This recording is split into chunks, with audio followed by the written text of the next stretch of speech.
A bit of a different video. I just wanted to come out here and talk about something that recently happened to me. So, basically what happened to me is... Sorry, it's hard to talk about. I was playing a game of competitive sixes, Team Fortress 2. It was a scrim, it was a casual match. But, you know, you're playing medic, you gotta get as much practice as you can. And it was tough, because we hadn't been able to scrim in a while.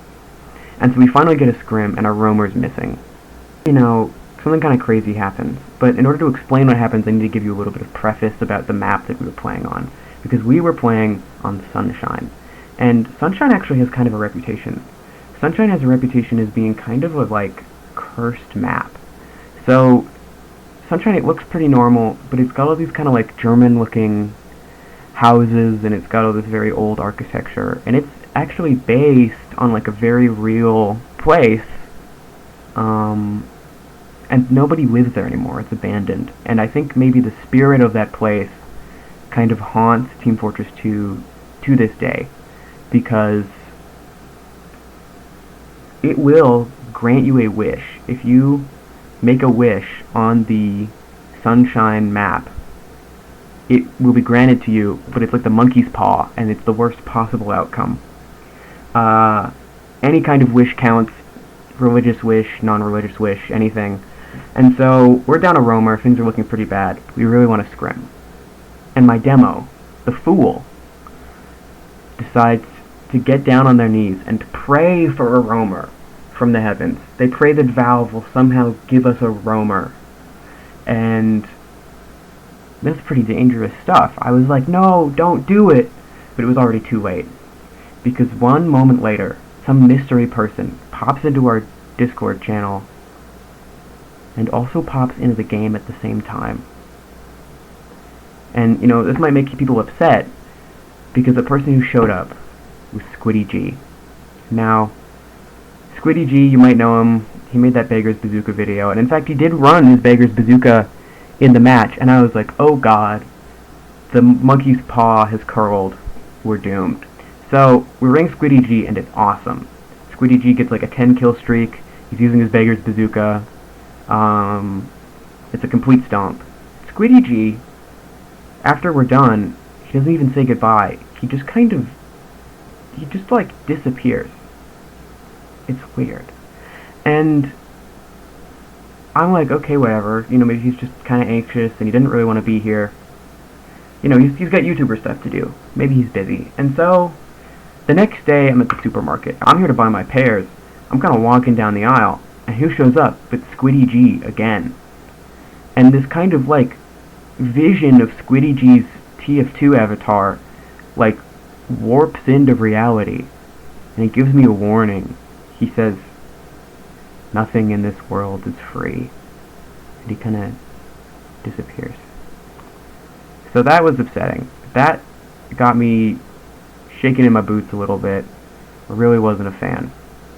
But you know what? Cool. Whatever. Maybe I'm just I'm also an anxious person. Maybe I need to take more of my meds. So, I'm going through that. And I log in to play some TF2, and something weird happens. I make a buddy on 2-Fort, as you do, and we're riding around in our ambulance taunts. But there's something a little off about his. He's the blue one, and he's riding around in the stretcher, and it's just so bizarre. And it's there's some kind of metaphor about how everyone I know and love is doomed to die. And so I'm feeling a little scared, I'm feeling a little weird. I still don't think anything of it. It's TF2 is bugs all the time. And then I'm in my room, and it's dark, and I'm just trying to get by, but something's clearly off. And that's when he shows up again. Squiddy G. He enters my room, not through the door, but through a window maybe. I don't know, he sneaks in, and he's like, hey, now is the time for you to pay the price. Now is the time for you to give me what I am owed. And I'm freaking out. I don't know what's going to happen. I think he's going to kill me. I think Squiddy G is going to kill me live on camera. But instead he does something far worse. He forces me to play a full game of Monopoly with him. And I am horrified.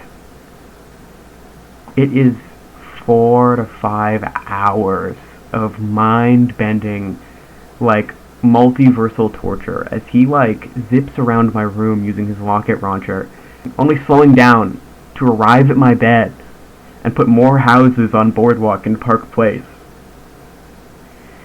I don't know what to do. I'm completely stuck. But somehow, I managed to keep my soul, and I beat him in a game of Monopoly.